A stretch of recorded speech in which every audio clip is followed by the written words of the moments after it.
Hello dear students, welcome back to my channel physics SPC. Gravitation का एक question.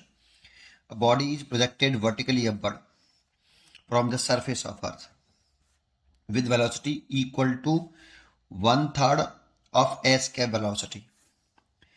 The maximum height attained by a body will be. Solution.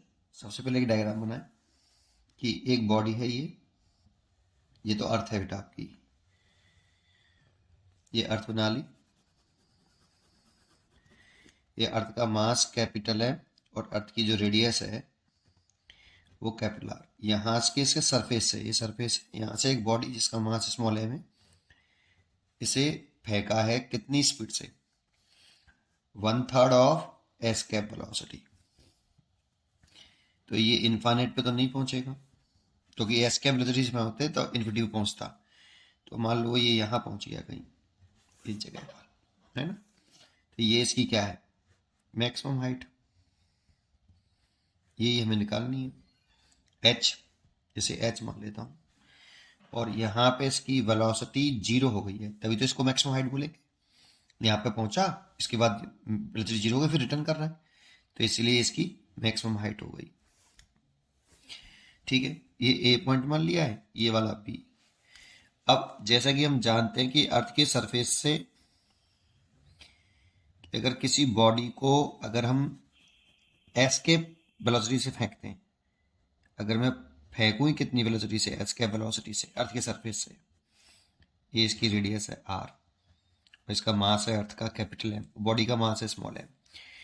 तो ये अर्थ के gravitational field से बाहर निकल जाए, मिनिमम वेलोसिटी से फेंक रहे हैं तो इन्फिनिटी तक ही पहुंचे, बस वहां पे आके इसकी वेलोसिटी जीरो हो जाए। तो इसे एस कैप वेलोसिटी बोलते हैं। इसकी वैल्यू होती है रूट के अंदर 2g, अर्थ का मास ओवर रेडियस। बॉडी का मास नहीं आता, या ऐसे ऐसे भी लिख सकते हैं, √2g r। ये फॉर्मूला होता है, ये हमें याद होना चाहिए भाई। ठीक है, करना यहाँ पर है कुछ, क्या निकालनी है? एच निकालनी है। तो क्या करें? देखो, इसमें हम ये मान के चलते हैं कि केवल ग्रेविटेशनल फोर्स लगता है, एयर रेजिस्टेंस को इग्नोर कर लेते हैं।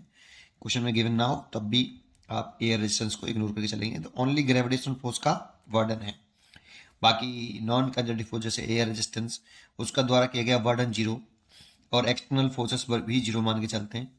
तो उस वाली कंडीशन में जब केवल और केवल कंजर्वेटिव फोर्स का वर्डन हो और बाकी के सबके वर्डन जीरो हो, तो मैकेनिकल एनर्जी कांस्टेंट रहती है। ठीक है, तो मैकेनिकल एनर्जी कांस्टेंट कर लो इसमें। तो mechanical energy at point A और equal to mechanical energy at point B. A point पर लिख रहे हैं तो kinetic energy at point A, gravitational energy at point A, kinetic energy at point B, plus gravitational potential energy at point B. तो A point पर kinetic energy लिख रहे हैं तो कितना? हाफ एम वी स्क्वेयर ये। एंड ग्रेविटेशनल पोटेंशियल लिख रहे हैं एट पॉइंट ए की, तो माइनस का G capital M small M over capital M लिख लिया, स्मॉल एम लिख लिया। इन दोनों के बीच की ये shortest separation, center to center, इन दोनों के बीच की शॉर्टेस्ट सेपरेशन लिखते हैं, जो कि कैपिटल आर है, क्योंकि पहले सरफेस पर कर रहे हैं ए पॉइंट पर, तो कैपिटल आर। वैसे एक्चुअल में पोटेंशियल एनर्जी अगर ए पॉइंट पे लिखते हैं तो M into V A. V is a gravitational potential, gravitational potential.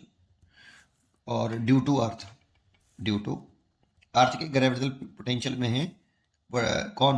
आपका मास स्मॉल एम। एम और ग्रेविटेशनल पोटेंशियल लिखे अर्थ का, तो जी कैपिटल एम, और सरफेस पर है, और सॉलिड स्फीयर है, अर्थ एक सॉलिड स्फीयर है, सरफेस पर है, सरफेस पर जो ग्रेविटेशनल पोटेंशियल होता है वो कैपिटल आर ये होता है। इसलिए पोटेंशियल एनर्जी हो जाएगी G capital M small M by R. Actual में ये फॉर्मूला होता है।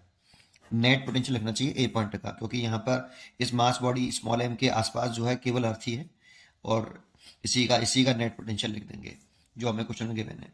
ठीक है, के बी लिखें तो यहाँ पे इसकी वेलोसिटी बी पॉइंट पर जीरो हो गई है, तो काइनेटिक एनर्जी जीरो हो जाएगी। एंड माइनस का G capital M small M over, और कैपिटल एम और स्मॉल एम के बीच की शॉर्टेस्ट सेपरेशन, जब ये बॉडी यहाँ आ जाएगी, इसका मास यहाँ आ जाएगा, तो ये सेपरेशन हो जाएगी। तो R plus H, R plus H.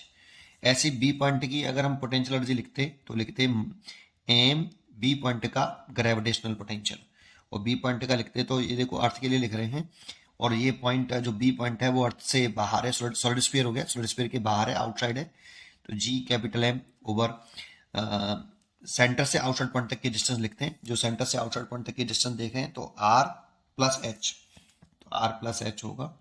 इस तरीके से इसका फॉर्मूला माइनस के G capital M small M over R plus H, आप डायरेक्टली यूज कर सकते हो इसको, है ना। तो ये लिख दिया। अब हमें फाइंड आउट क्या करना है, हमें निकालना क्या है, इसमें हाइट निकालनी है, मैक्सिमम हाइट। और इसमें हमें ये जो v दे रखी है जगह पर वो एस के वेलोसिटी का 1/3 दे रखी है। तो एक काम करते हैं, इसमें पुट कर देते हैं 1/3 m, v की वैल्यू 1/3 पुट करें तो 1/9 एस के वेलोसिटी का square minus G capital M small M over R equal to minus का G capital M small M over R plus H. एक ये हो गया 1/3 स्मॉल एम इंटू 1/9। वी की जगह पे ले सकते हैं हम ये वाली वैल्यू, तो उसका होल स्क्वायर हो रहा है, देखो वी का, इसका होल स्क्वायर करेंगे तो रूट से स्क्वायर हट जाएगा, तो लिख सकते हैं 2g capital M over capital R minus G capital M small M over R बराबर minus G capital M small M over R plus H. अब देखो इसमें से जी एम और एम कॉमन लेके काट दिया मैंने बोथ साइड से, इस साइड से मैं कॉमन ले लूं और इसमें से काट दूं इक्वल बोथ साइड में से।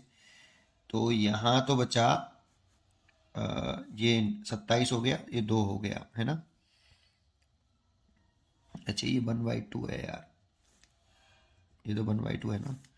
तो ये देखो 2 से तो ये 2 कट गया, है ना। तो ये बचा आपका 1/9 आर और इधर बचा 1/r, ठीक है नहीं, इज इक्वल टू इधर कितना बचा माइनस का 1/r प्लस एच। यहाँ से 9r एलसीएम ले लें तो r माइनस 9, यहाँ आएगा r 9r नहीं 1 आएगा, 1 माइनस 9, है ना, ऐसे इज इक्वल टू माइनस के 1/r प्लस एच। तो यहाँ कर देता हूँ, तो माइनस का 8/9r हो गया, इज इक्वल टू माइनस का 1/r प्लस एच, माइनस से माइनस कट गया, ये हो गया 8r plus 8h is equal to 9r। इसको इधर ले जाएंगे तो 8h is equal to r बचेगा, तो h is equal to r/8। ये 6400 किलोमीटर होता है बाई 8, 8 से कट गया तो 800 किलोमीटर आ गया। हाइट आ गई इतनी, मैक्सिमम हाइट 800 किलोमीटर, इसीलिए इसका आंसर हो गया ए, चॉइस इज करेक्ट। पढ़ते रहिए और खुश रहिए, थैंक यू।